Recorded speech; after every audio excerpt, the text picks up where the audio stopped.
पुणे कॅम्पमध्ये हनुमान जयंतीनिमित्त भक्तिमय वातावरण निर्माण झाले आहे. गुरुवार 2 एप्रिल रोजी संध्याकाळी 7 वाजता दस्तूर मुलांची शाळा समोर पुना क्लब परिसर येथे भव्य महाआरती, भजन कीर्तन आणि प्रसाद भंडाऱ्याचे आयोजन करण्यात आले. नमस्कार, माझं नाव पृथ्वी चव्हाण. मी मंडळाचा अध्यक्ष अखिल पुणे कॅम्प हनुमान जयंती उत्सव समिती आमच्या मंडळाचं नाव आहे. आम्हाला तब्बल 10 वर्ष झाले. हा 10वं वर्ष आमच्या मंडळाचा. आम्ही अनेक वर्ष आम्ही हेच करतो आहे, धार्मिक कार्यक्रम, अन्नदान, लॉकडाऊनमध्ये हॉस्पिटलमध्ये त्याचे बेड वाटप झाले आमचे. दररोज म्हणजे 1 महिनाभर आम्ही अन्नदान केलेलं आहे आणि अजून आमचं अन्नदान चालूच आहे. आम्ही तब्बल 12 लोक आहे, म्हणजे मित्रपरिवार आहे आमचे, भाऊ लोक आहे. तर आम्ही स्वतःचं स्वखर्चाने मंडळाचा काही म्हणजे छोटा कार्यक्रम असो, काही असो, आम्हीच स्वखर्चाने करतो. आपला गणेशोत्सव असतो, नवरात्र उत्सव असतो.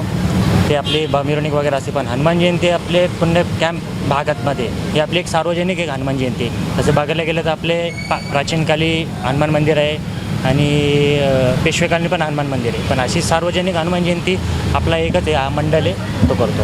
आमचा एकच उद्देश आहे, सर्वांनी या मिळून राहा, धार्मिक कार्यक्रम करा, आमच्यासोबत हातभार लावला तरी चालेल. असं काही देणगी आमचा असं काहीच विषय नाही. फक्त प्रभूंच्या कामाला थोडा तुमचा हातभार लावा.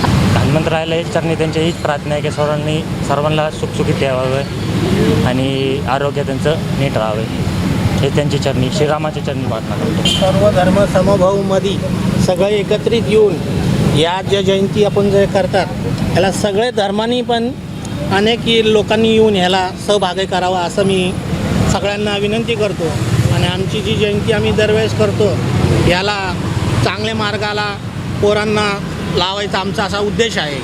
माझं नाव उदय हरीश चव्हाण आहे. आणि याला जे देवासाठी जे काही करतो आणि नाही का यांचं जे काही उद्देश आहे, प्रभूंच्या चरणी हेच प्रार्थना करतो की हे जे चांगले नाही का विचार असे प्रत्येक लोकांच्या मनामध्ये असे इच्छा व्हायला पाहिजे. असंच आम्ही नाही का परमेश्वरांची नाही का चरणी ही प्रार्थना करतो. हे म्हणजे माझं मुलगाच आहे आणि आमचे जे काही लोक हे आमचे पोरत आहे आणि ते लोक सर्व मिळून करतात. जे प्रभूंनी ज्यांना जे इच्छाशक्तीने त्यांना जसं होतं ते लोक त्यांनी करत असतात. भारतरत्न सार्वजनिक तरुण मंडळाच्या सहकार्यानं होणाऱ्या या सोहळ्यात भाविकांनी मोठ्या संख्येनं सहभागी होण्याचं आवाहन करण्यात आले. जय श्रीराम.